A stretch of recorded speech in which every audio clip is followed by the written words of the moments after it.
I met Robert 4 years ago. He was quiet, unassuming, shy. He has dusty brown hair and bright hazel eyes. Robert's about my size.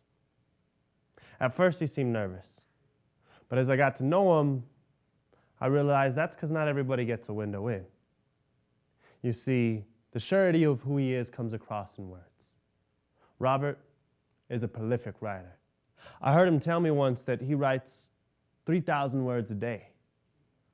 For Robert, words are an escape. Lanil I met recently. As part of a writing workshop, I pretty much begged him to be a part of it. I was drawn in by his withdrawn presence and the fact that he has art on most visible parts of his body. He's intimidating at first sight. That is until he smiles. When he speaks, the comfort of his voice envelops the room, but he's more of a quiet type of confidence. Lanil speaks with his hands. He's a visual artist. He needs little more than a colored pencil and a blank page to show you where he's been. The images he's created have graced numerous gallery walls he'll never have the pleasure of seeing. You see, both of these men are inmates at MDC, the Metropolitan Detention Center where I work, a place where I go weekly to spend time with some of the most incredible and fascinating minds I've ever laid witness to. Weekly, I walk into holding areas of 96 men, knocking on cell doors, calling out last names, inviting anybody that wants to be involved to my classroom. Yeah, classroom. I never figured I'd be teaching, much less in a jail, but when offered the opportunity, I apprehensively accepted, and now I'm thankful. Because through poetry and time shared, I've learned about myself. One of the most important things I've learned is that I am no different than some of my students, and neither are some of you. Only our outfits are different. Our addresses, humanity is our common thread, and through words we are revealing those commonalities. My experiences with this population have been varied in nature. Some I don't see more than once. Others I've known long enough to become familiar with a body of work. Many, if not all of them, all joined for the same purpose, though. It was something to do, something to pass the time. But over time, I've seen that purpose change. I've witnessed the power of poetry to provide an escape. When we're there, it's not about pending charges or the uncertainty of futures. In fact, there is no wrong, just right. And so we do, and we share. I never make anyone present, but most, if not all, are eager to lend their voice to a circle of men just like themselves, those who will try to understand, empathize, but never dismiss.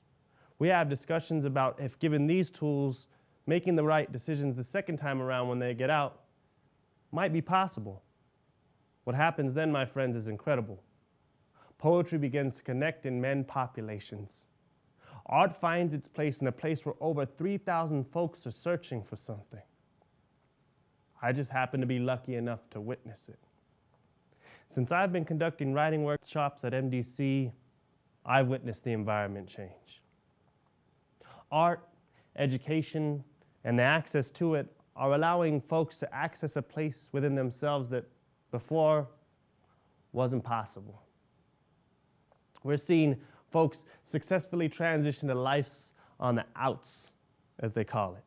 Hell, we're even sending some to college. Ladies and gentlemen, I'm no scientist, no magician. I can only tell you what I've witnessed. Men succeeding in life by way of art and poetry. Many of whom will get out and join us again. What we do with them then while they're in the systems of corrections and rehabilitation becomes increasingly important. We're to help to make them be productive, strive to deposit themselves back into a society as a positive example of someone who isn't and wasn't perfect, but is striving to be productive. Through writing, I've seen that productivity encouraged. Let's be real. Not all will get out, though. Many will remain in incarceration until some of your children have children. But believe it or not, I see poetry speaking back to these writers too. You see, all of these men live in an environment where taking risks is seemingly unallowable. But when we step in that room, I see them finding feelings that they might not know they had. When I tell them silly things like, write about hands. Consider yourself a recipe. What goes into making who you are? My last order of business or instruction would be to not worry about what comes out. To not worry about how things are spelled, that's what editing's for, and it's funny. Because over time, many of my participants begin to realize that they're just like that poem, worth fixing. Because we all lose our way sometimes. Nobody's perfect. But I believe there is a path back towards productivity and growth, and in that room, poetry is becoming that path. Remember the prompt about hands? Not all responses were about the comfort many of us have come to know from the palms of parents. But not all were tales of things violent and unimaginable. What I'm getting at then is that we're more alike than many of us would believe or want to imagine. Poetry in that room for 1 hour at a time is painting us as simply human. More alike than we may have wanted to believe or imagine. But that's because poetry knows no bounds. It only restricts those not willing to take the risk to write, to speak. Many of these men, like you and I, have begun to realize that they're flawed, but willing to heal. I've learned so much from them. I've been given the opportunity to learn by way of teaching. It happens because poetry is in each of us. We just have to find it.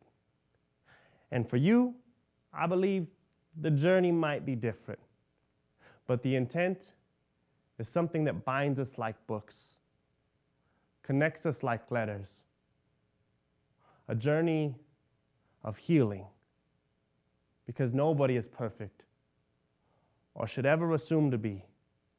But through poetry, we can all begin to try and understand, to ask questions, to begin to heal. So I ask you, if you know somebody who's struggling, somebody who's lost or alone, grab a pen, pick up a book, offer up a poem. It doesn't need to be stage-worthy. Some of the best poetry comes from simple truths, stories about loss and pain, stories that if told any other way would be uncomfortable. There's comfort here, an escape. Robert would say it takes him 3,000 words a day. Lanil, a few colored pencils and a blank page. All there is left to say is, what is it for you?